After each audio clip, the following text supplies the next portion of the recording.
உங்களுக்கு பிடித்த கதாபாத்திரங்களை நிஜத்தில் சந்திக்க முடியாமல் போகலாம், ஆனால் காஸ்பிளே உங்களை அவர்களாகவே மாற்றிவிடும். இதுதான் துபாயின் FNDM நிகழ்ச்சியில் நடந்த மாயம். இந்த நிகழ்வில் நுழைந்ததும் ஒரு பாப் கல்ச்சர் கனவுலகத்தில் நுழைந்தது போலிருந்தது. ஒன் பீஸ் லஃபி தன் வைக்கோல் தொப்பியுடன் நடந்து சென்றார். ஸ்கிரீம் படத்தின் முகமூடி தீயவன் அங்குமிங்கும் ஓடி மக்களை பயமுறுத்தினான். டெமன் ஸ்லேயர் குழுவினர் முழுவதும் தரையில் சுற்றி வந்தனர். டான்ஜிரோவும் நெசுகோவும் அருகிலேயே இருந்தார்கள். ஒரு மினியன் என்னை பார்த்து வாஷியட்டான். நாங்கள் பல வருடங்களாக அறிந்தவர்கள் போல. இங்கு விற்பனையான காமிக்ஸ் 5 முதல் 15 திர்ஹாம்கள் வரை மட்டுமே. ஸ்னோர்லாக்ஸ் மக், ஒண்டர் வுமன் கலைப்படைப்புகள், கிப்லி பைகள், நீங்கள் விரும்பிய எதுவும் இங்கே இருந்தது. ஒரு கடையில் மரத்தால் செய்யப்பட்ட கடானாக்கள் கூட இருந்தன.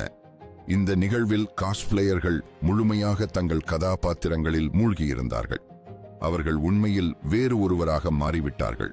போர்க்குரல்கள், வாள் சுழற்றுதல் மற்றும் நிறைய சிரிப்பு ஒலிகள் கேட்டன. ஒரு சான்ரியோ ரசிகை 5 மணி நேரம் தையல் வேலை செய்து குரோமியாக மாறினாள். வால்வரின் ஹாலிவுட் பதிப்பு அல்ல, காமிக் புத்தகத்தில் இருந்த மஞ்சள் ஸ்பாண்டெக்ஸ் பதிப்புதான். இது ஒரு பாப் கல்ச்சர் விருந்து. திரைக்கு வெளியே வந்து கூட்டத்தில் கலக்கும் ஒரு அற்புத அனுபவம். இந்த கதையில் உங்களுக்கு மிகவும் பிடித்த பகுதி எது? இது போன்ற மேலும் ஐடியாக்களை ஆராய விரும்புகிறீர்களா? மேலும் படிக்க dubai.tamil ஐ பின்தொடருங்கள்.